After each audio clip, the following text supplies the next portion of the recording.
ध्यान साधनेद्वारे आपल्या शरीरातील 7 चक्रांची शुद्धी केली जाते. आपल्या स्वतःच्या मनाच्या साह्याने शुद्धी केल्या जाते. म्हणजे मी नाही करत. ध्यान साधनेद्वारे तुमच्याच मनाच्या साह्याने तुमच्या शरीराची शुद्धी होत असते. मी फक्त काय आहे, मध्यमी. लक्षात ठेवा.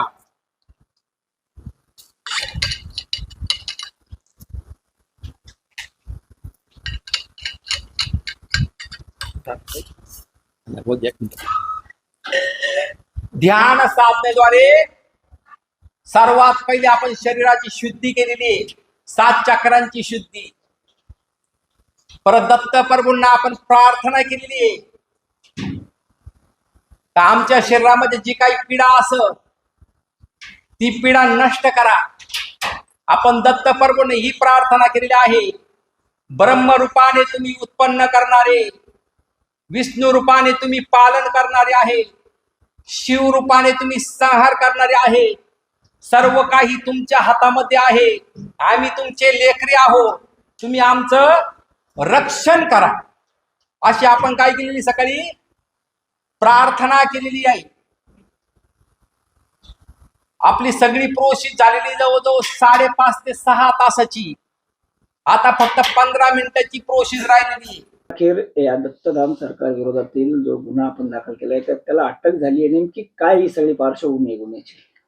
गुन्हा हा जो भोंदू आहे, गडगे बाबा दत्तधाम आश्रमच्या नावावर जी तिथे बसून भोंदूगिरी करतो, मी कॅन्सर सारखे दुर्धर आजार बरे करतो आणि अपत्य नसणाऱ्यांना अपत्य देतो वगैरे असे जे काही खूप दावे त्याने केले आणि त्या दाव्यांच्या आधारे त्याने लोकांची अगदी लाखो रुपयाची लूट केलेली आहे. म्हणजे नंबर लावायला त्याचे 11,000, 21,000, 51,000 आणि VIP ला 1,01,000 असे त्याचे दर हल्ली झालेले होते.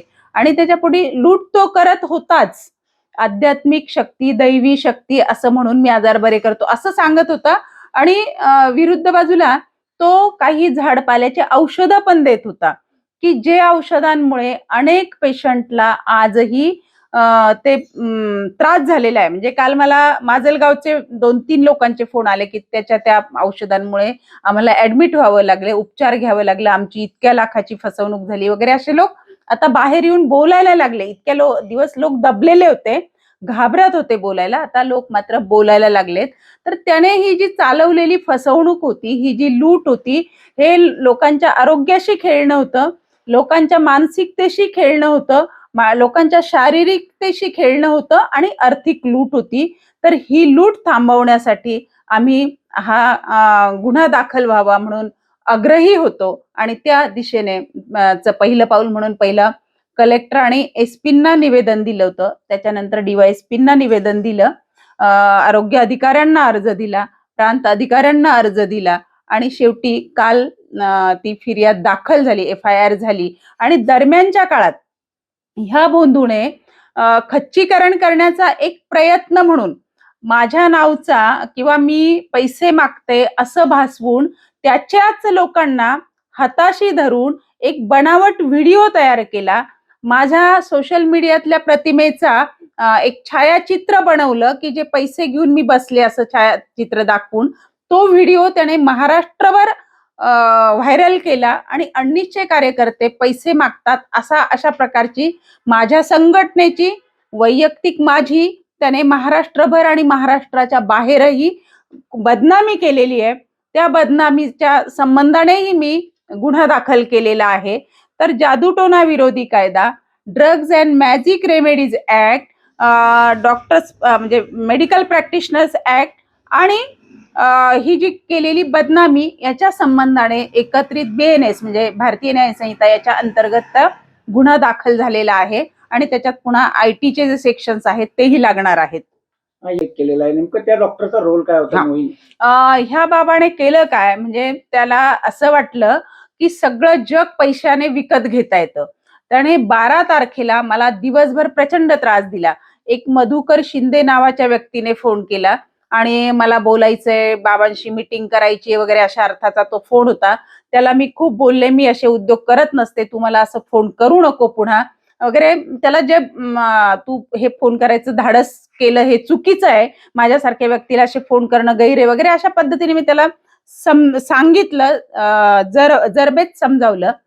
त्याच्यानंतर दुपारी हा डॉक्टर मोहन पुरी नावाच्या व्यक्तीचा मला फोन आला आणि तोही तीच भाषा बोलत होता मॅनेज करण्यासंबंधी.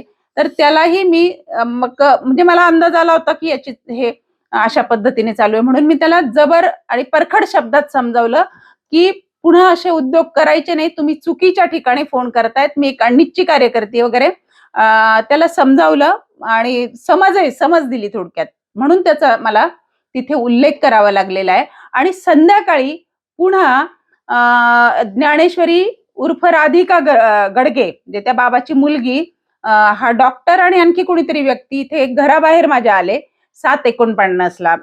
त्या मुलीने मला फोन केला, मॅडम आम्ही बाहेर थांबलोय, तुमचं गेट बंद आहे आणि गेट उघडा आणि आम्हाला आत येऊन तुमच्याशी बोलायचंय. तर मी त्यांना म्हटलं तू गडगे आडनाव सांगते, त्या गडगेशी रिलेटेड दिसते, मी दरवाजा उघडणार नाही, मला तुझ्याशी बोलायचं नाही. नाही म्हणे आम्हाला काही सांगायचंय. म्हटलं जे सांगायचं ते तुम्ही पोलीस स्टेशनला सांगा, कोर्टात सांगा, इथे मला काहीही सांगायचं नाही, माझ्याशी बोलायचं नाही. मग तो डॉक्टर पुन्हा बोलायला माझ्याशी बोलण्याचा प्रयत्न केल्यावर त्यांना सांगितलं की माझ्या घराला CCTV कॅमेरे बसवलेत, मी आता पोलीस स्टेशनला फोन करते, तुम्ही इथून बऱ्या बोलाने गेलात तर ठीक, तुम्ही इथे यायचं धाडस का केलं, मला फोन करण्याचं धाडस का करता, असा जाब मी त्यांना विचारला आणि ते इथून गेले. म्हणून ह्या लोकांना हे ज्यांनी मला फोन केले, काही त्रास देण्याचा प्रयत्न केला, त्यांची मी नावं टाकलेली आहेत. आणि हा त्रास दिल्यानंतर मला जी असुरक्षितता निर्माण झाली, दिवसभराचा माझा हा मानसिक छळ त्यांनी केला, त्या संबंधाने मी वाकचौरे साहेबांना मेसेज केला, मला अशा पद्धतीने दिवसभराची हॅरेसमेंट माझी चालू आहे. त्यांनी सांगितलं की तुम्ही फोन नंबर कळवा ताबडतोब, मी त्या लोकांचा बंदोबस्त करतो. हा त्या दिवशीचा दिनक्रम होता. जे आहे याचा जो चालक होता ना खडगे, याला पोलिसांनी ताब्यात घेतलंय, नेमकी काय गुन्हा आहे आणि काय नेमकी कारवाई पोलिसांनी केली? काल दिनांक 17 एप्रिल 2026 रोजी संगमनेर तालुका पोलीस ठाणे येथे ॲडव्होकेट रंजना गवांदे मॅडम यांचा तक्रारी अर्ज स्वीकारण्यात आलेला होता. त्याच्या चौकशीनंतर सदर बाबत गुन्हा दाखल करण्यात आलेला आहे. सदर गुन्ह्याचा रजिस्टर नंबर 195/2026, महाराष्ट्र अंधश्रद्धा निर्मूलन कायदा सन 2013, तसेच भारतीय न्यायसंहिता 2023, ड्रग्ज अँड रेमेडीज ॲक्ट, त्याचप्रमाणे मेडिकल प्रॅक्टिशनर ॲक्ट याच्या खाली विविध कलमान्वये गुन्हा दाखल करण्यात आलेला आहे. सदर गुन्ह्यात मंत्रशक्तीद्वारे तंत्रशक्तीद्वारे लोकांच्यावर उपचार करण्याची काही यूट्यूबला व्हिडिओज शेअर झालेले आहेत आणि वेगवेगळे सोशल मीडिया यावर सुद्धा ते शेअर झालेले आहेत. त्यानुसार जे राजेंद्र बापू गडगे राहणार वडगाव पान, त्याचप्रमाणे मधुकर शिंदे राहणार रहीमपूर संगमनेर, या दोघांना कालच्या जो गुन्हा दाखल झालेला आहे त्या गुन्ह्यात अटक करण्यात आलेली आहे.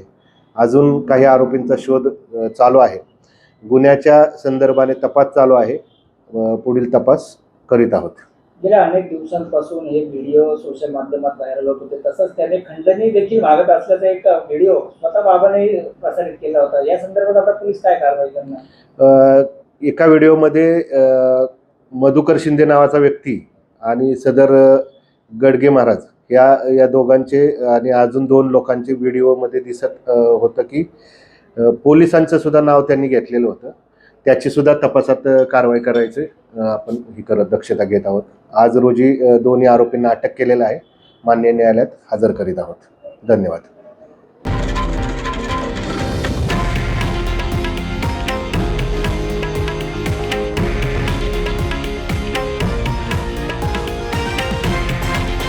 हे आहे देशातील नंबर 1 न्यूज नेटवर्क आणि आपण पाहत आहात TV9 मराठी, एकमेव.